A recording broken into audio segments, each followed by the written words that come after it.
Lebah, makhluk kecil yang menyelamatkan dunia. Pernahkah kamu berpikir bagaimana dunia ini tanpa lebah? Makhluk kecil bersayap bening ini mungkin terlihat sederhana, tapi tanpa mereka, dunia bisakah? Lebah bukan cuma penghasil madu, mereka adalah pahlawan tersembunyi dalam rantai kehidupan. Saat mereka terbang dari bunga ke bunga, lebah membawa serbuk sari. Proses inilah yang disebut penyerbukan.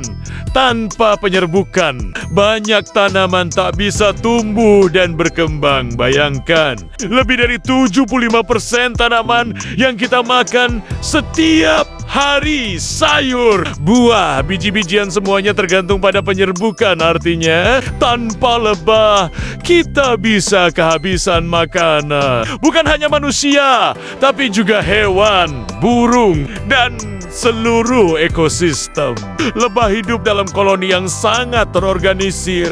Di dalam sarang ada ratu lebah, lebah pekerja, dan lebah jantan. Ratu bertugas bertelur, lebah pekerja yang semuanya betina bertugas mencari makan, menjaga sarang, hingga memberi makan larva.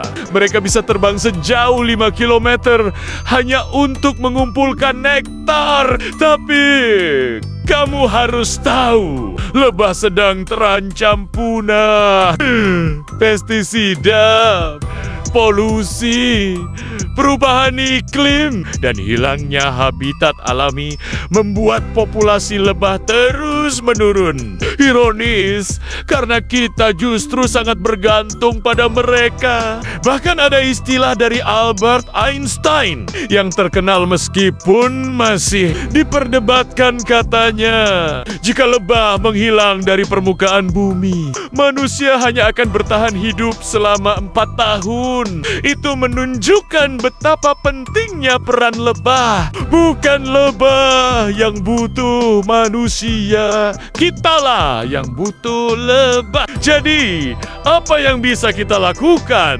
Tanam bunga-bunga lokal di halaman, kurangi penggunaan pestisida, dukung peternak lebah lokal, dan yang paling penting, sebarkan kesadaran bahwa lebah adalah penyelamat dunia yang terlupakan. Lain kali saat kamu melihat seekor lebah sibuk mengisap bunga, jangan usir dia, biarkan dia bekerja. Karena dari kerja kerasnya, kehidupan kita semua ikut berputar.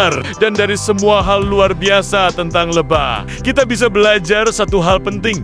Hiduplah seperti lebah, karena lebah bekerja keras tanpa pamrih, memberi manfaat tanpa merugikan. Mereka tidak sombong, walau perannya besar. Mereka hidup dalam kebersamaan, disiplin, dan tahu tugas masing-masing.